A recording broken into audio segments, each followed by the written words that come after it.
This episode is brought to you by FlexDealer. How can we bring up what we're great at and make sure that we're incorporating some of these tools, whether that's in how we operate as a business or whether that's in the experience externally with our customers? Hey gang, welcome to this episode of the Dealer Playbook. Oh my goodness. That is the first time in 10 years. That is the first time, gang, in 10 years I have not pronounced the name of my own show correctly. I'm sitting down with my new pal.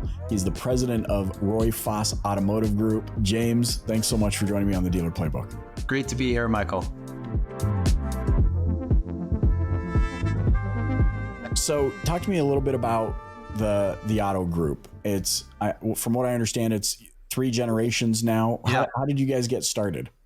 So it was my grandfather, Roy Foss. So we're based in the Greater Toronto area. And in 1962, he opened his first store, which was kind of just in the north end of the city. At the time, it was farmland.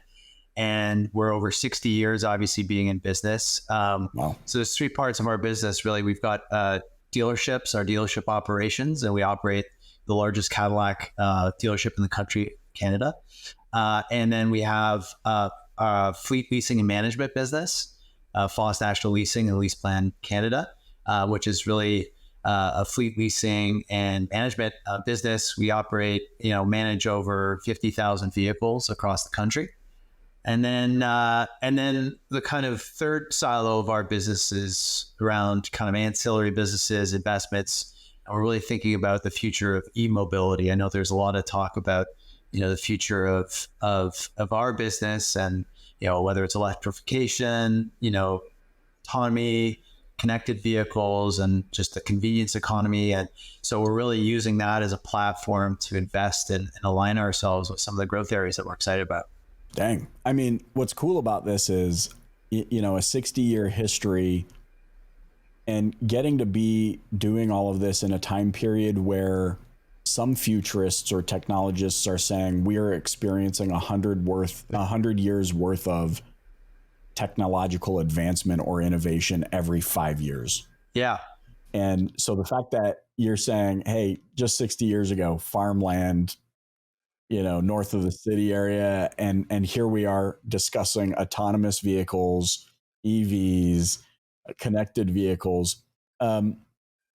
Do you consider yourself, is that where your brain goes from your position as president of the group? Are you like, hey, we need to be making some strong pivots here in this direction to modernize? How do you balance that? Absolutely. Too? So, I've talked about this previously, but one of the ways that I think about it, on the one hand, if you're familiar with the concept of innovator's dilemma, where you have businesses that have great market domain, an established reputation, business model, doing really well.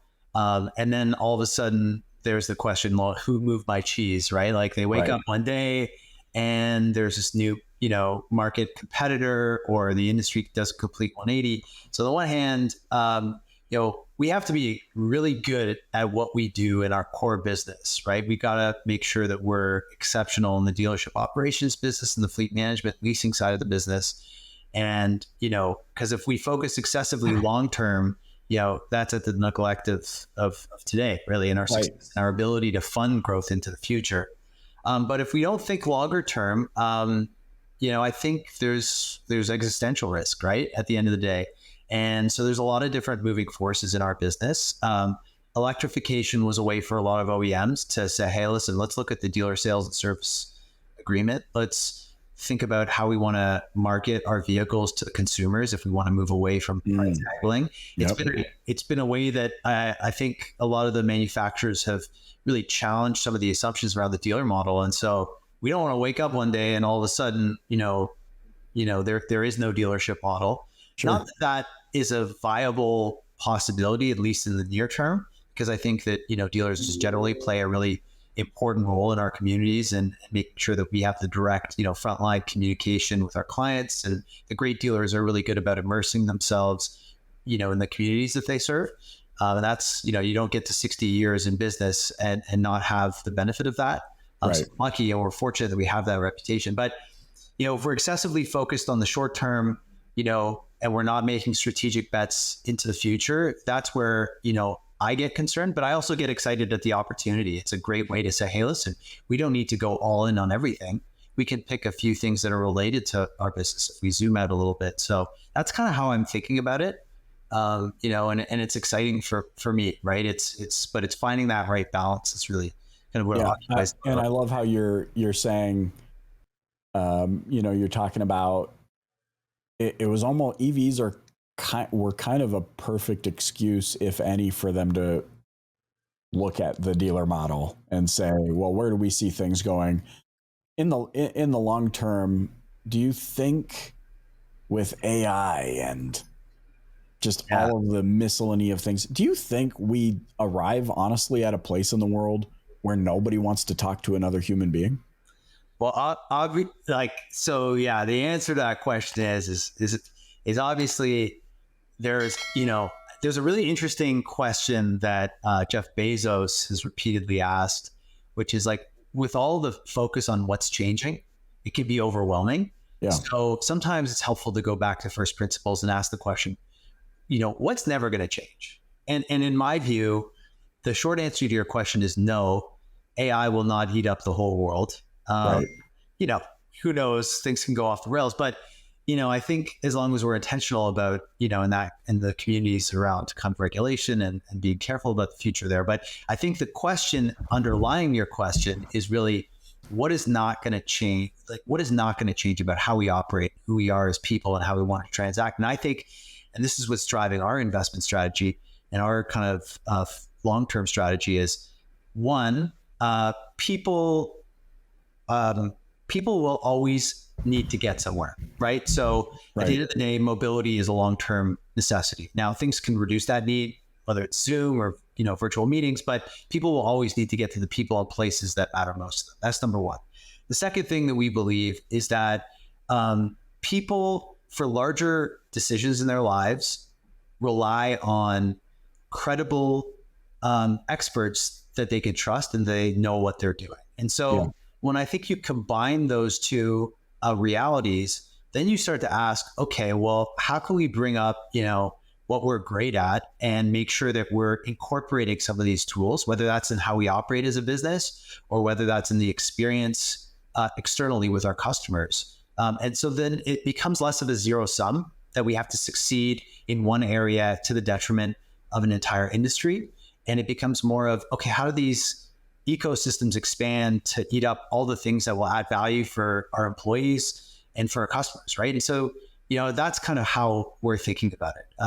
You know, yeah. I love how you bring it back to the foundation. Some people say bringing it back to the basics. I'm like, you know, are they the basics when nobody's doing them? Like, but to bring it back to this foundation of, you know, if a business today is making investments in their people and processes and enriching the customer's experience and whatever touch points will persuade someone to want to work with us ethically, obviously. Yeah. It's so much easier than to adapt and modify from there to whatever the changing conditions are, predicated on what your thesis is, that at our foundation, we're always going to want to have an in-person or person-to-person experience. And it's funny because I feel like in our industry, there are many who want to, maybe not want to, probably don't know that they are in some regard, trying to spend their way out of operational inefficiencies. Yeah. Do you know what I mean?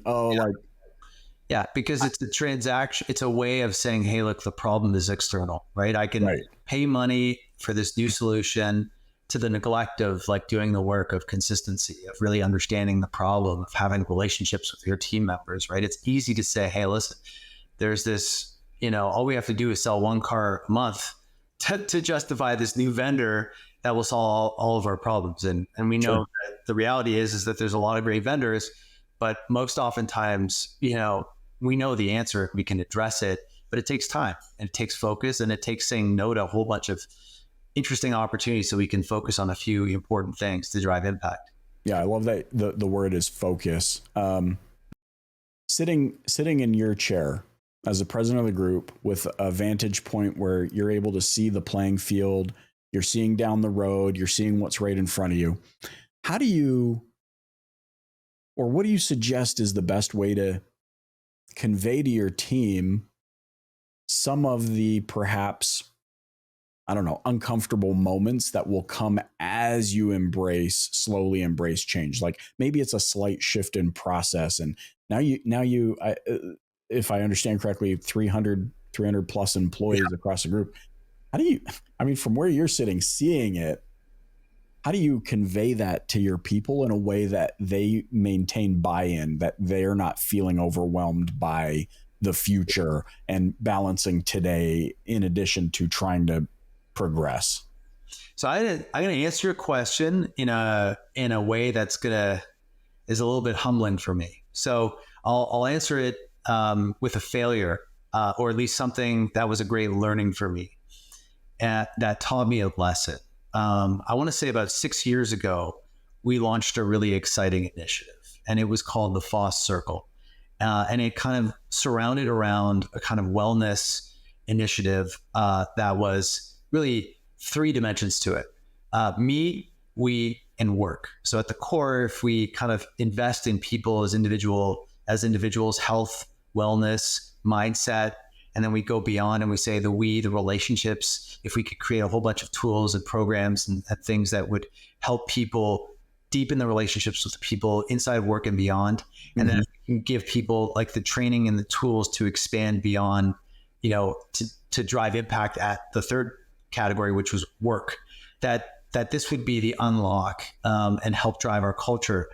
And in the sweeping grandiosity of these kind of bold, double our business in 3 years proclamations, it was very clear to me that there was a dissonance between, hey, listen, this is great, this is inspiring on the one hand, but we're missing some basics in the business. And it was it revealed a kind of a disconnect that I've never really forgot, which is like, as leaders, we need to be able to have our head in the clouds and be thinking strategically, and be thinking about the future, and to be willing to take strategic bets on things that, maybe people think are crazy. But we also need the credibility of saying, hey, listen, we've got limited resources. There's a customer in the showroom that needs to be handled. We can't have managers outside in meetings all the time.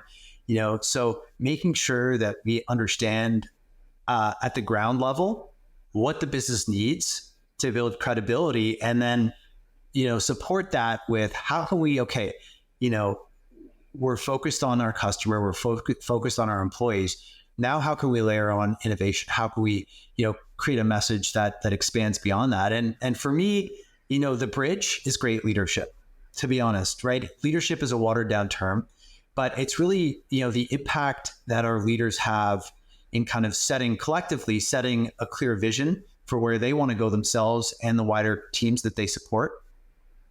And then also empowering people. And I know that that's maybe a bit of a generality, but that's how we operate, right? People want to work for great people. And I think part of it is the balance between understanding what people's needs are today and projecting and inspiring people to be thinking about their needs tomorrow and beyond. Interesting. So it's been an interesting kind of learning experience where we're still trying to figure it out. Hey, does your marketing agency suck? Listen, before we hop back into this episode, I know you know me as the host of the Dealer Playbook, but did you also know that I'm the CEO of FlexDealer, an agency that's helping dealers capture better quality leads from local SEO and hyper-targeted ads that convert? So if you want to sell more cars and finally have a partner that's in it with you that doesn't suck, visit FlexDealer.com. Let's hop back into this episode. We like to do things in an unconventional way. Like, for example, at our management retreat a few months ago, we brought in, we didn't tell anyone where they were going to go. First off, we just booked the whole day. All of our managers, showed up to this room. We basically told them to get on a mystery bus. We drove them out to a yoga studio and did an hour and a half of breath work. I don't know if you've done breath work before, but I can tell you, like, pretty much 90% of the people had no idea what breath work was to begin with, let alone had done it in the context of with their team. And so, but I think part of that is just being unconventional, not just for the sake of being unconventional, because it shifts our perspective a little bit.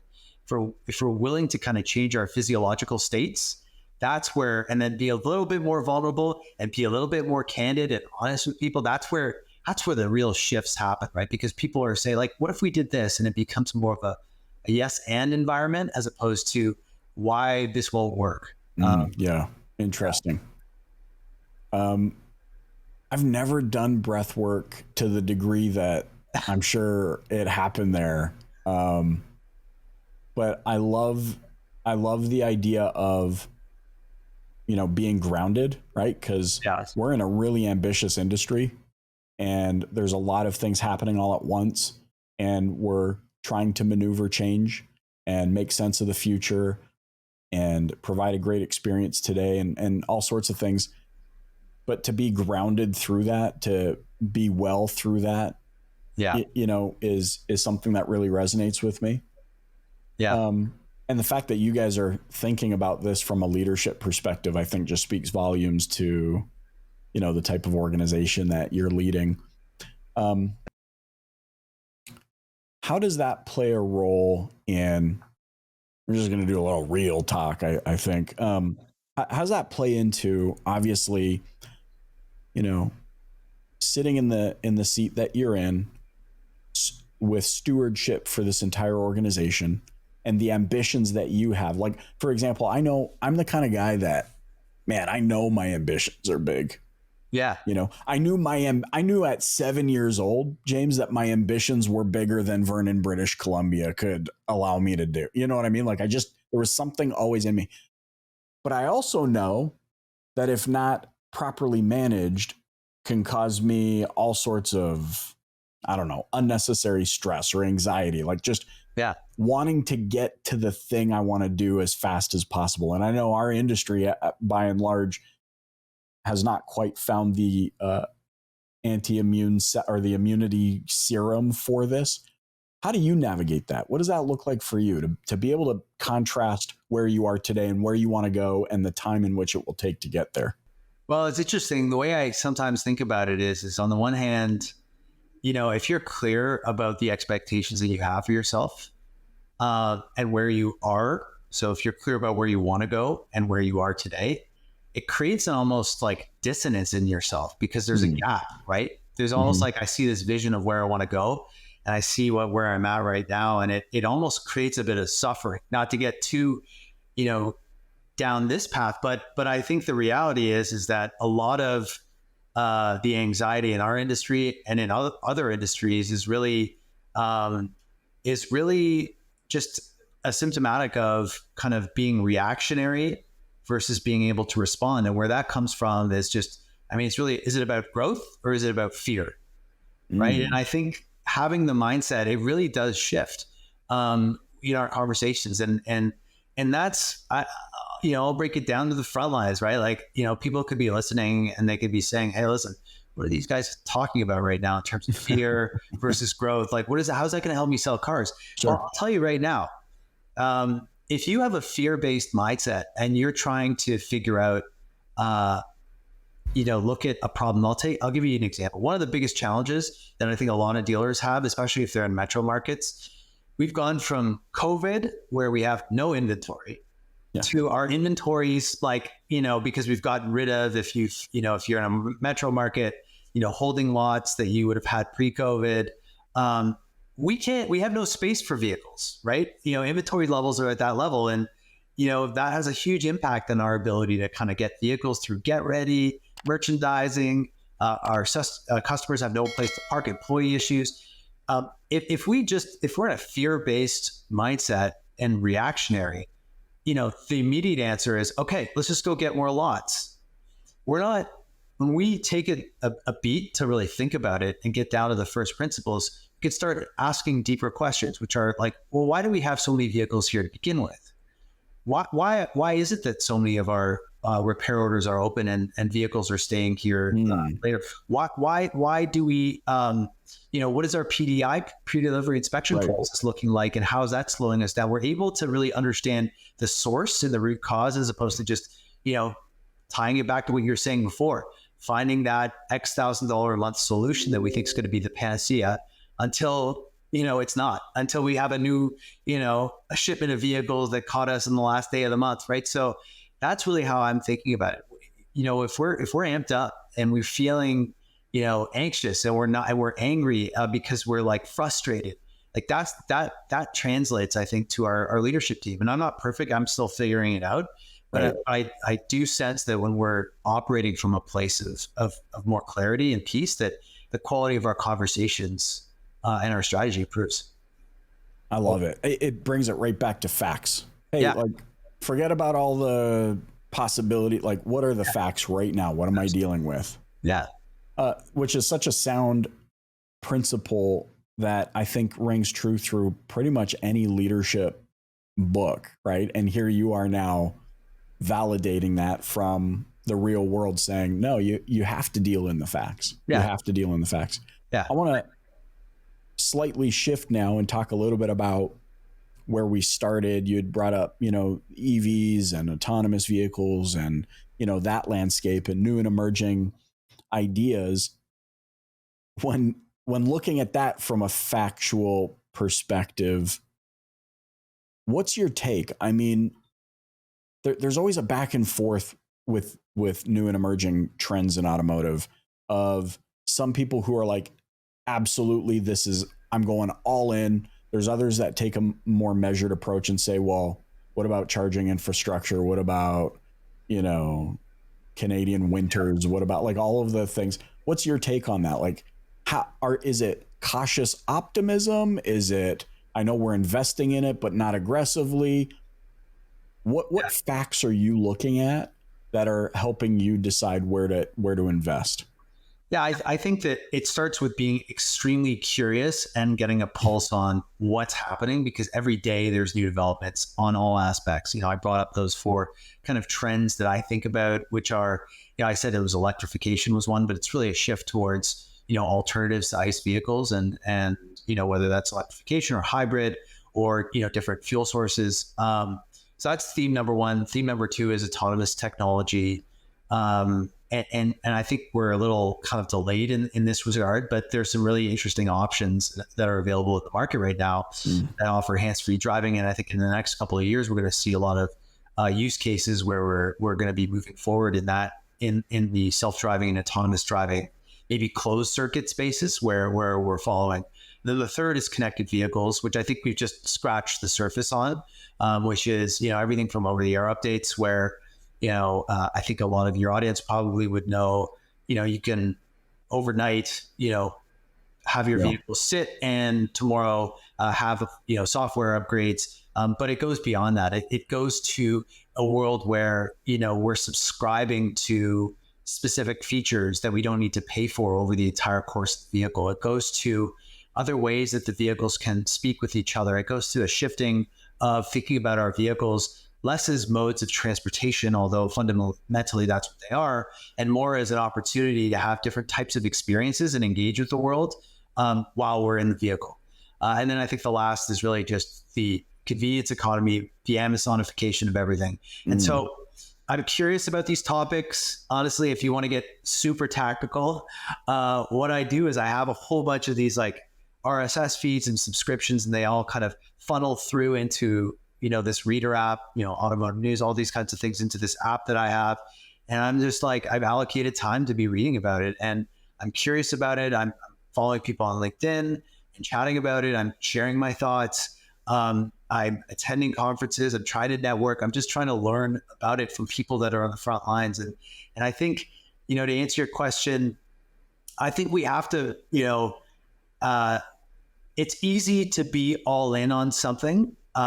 And that's the default. It's also easy to be skeptical because both paradigms sell things, right? Both paradigms sell articles, get people's attention, and they're easy. We live in a nuanced world. We can be, so, I don't want to be half in on these things, but I want to try these things. Like a few years ago, I launched an electric bike business. We saw micro-mobility was increasing. We launched a business, Landline. It kind of was exciting, and for a variety of different reasons, it kind of plateaued, but we're looking at that space again. You kind of have to pair curiosity with a willingness to try things, and a willingness to look stupid, really, at the end of the day. And that takes courage. I mean, it really is, because at the end of the day, yes, we have to be great at what we do today. But we also have to be thinking about tomorrow, right? And it's a dance. And that's, I'm fortunate, because that's what my grandfather and then my mother, we did things that were really innovative at the time. We were part of one of the first auto malls. Actually, it was the first auto mall in Canada. Oh. And then we were one of the early pioneers of retail and then eventually commercial leasing in Canada. And we did that, just by, seeing opportunities, being willing to make bets, and then, kind of leaning in a little harder. And so it's a learning activity is kind of how I'm thinking about it.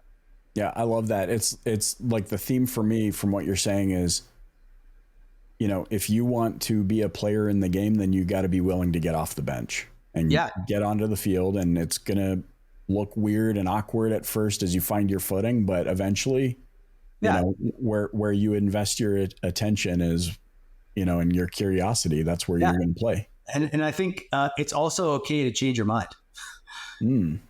Yeah. It's okay to say, listen, this strategy, we made this strategy at a time where we had this information. I think ego holds a lot of people back. And I just say this from a place of, I've done the same thing, right? We have this sunk cost. We spent all this money. It's we got to make it work, when sometimes it's just like, it's not working. Let's just call it what it is. Right. Say, what are we doing about it? And if that's, our strategy towards EVs, if it's a strategy towards, launching a new product line, if it's a strategy towards hiring, a manager, I mean, it's okay. I mean, that's, if you're not reevaluating some of your decisions, I think you're not stepping out far enough. And I say this for my own edification as much as for anyone else. This is my last question. I've got to know, because I love this conversation. Yeah. Has that willingness to be vulnerable, has that always been in you, or is that something you learned? Yeah. Like the ability to just say, okay, you know what, it's not working. Because and the ego thing that you're talking about, all of ego is the enemy, right? The famous book. But how do you encourage people to get comfortable being vulnerable in those circumstances that you've just shared? Well, I'm gonna say I'm still trying to figure it out. That's the honest answer. A very vulnerable answer. Yeah, thank you. Like well, it's just the truth, right? Like, I'm the eldest child. I had no idea that I would be in automotive. I couldn't get a job. I kind of graduated. I had my master's at a school in London, England, and basically I had to come back home. I had this career path towards consulting, and I don't know what happened. All of a sudden, I was selling used cars, for a family business. And so, long story short, is like, no, I wasn't humble and vulnerable. I thought I knew everything, and I thought I had a better idea of how things should be done. And it's the kind of humbling learning of like, hey, listen, maybe these guys didn't have the educational background that I had, but they've been in this business for 20, 30 plus years. Maybe we can learn something from them. And so I think it starts with the leader themselves. Like, we screw up a lot, and, ego is an interesting thing. And I think it's really just modeling this for other people is the way that you encourage it. And I think one way that I do it is if I remember, it's really not about me.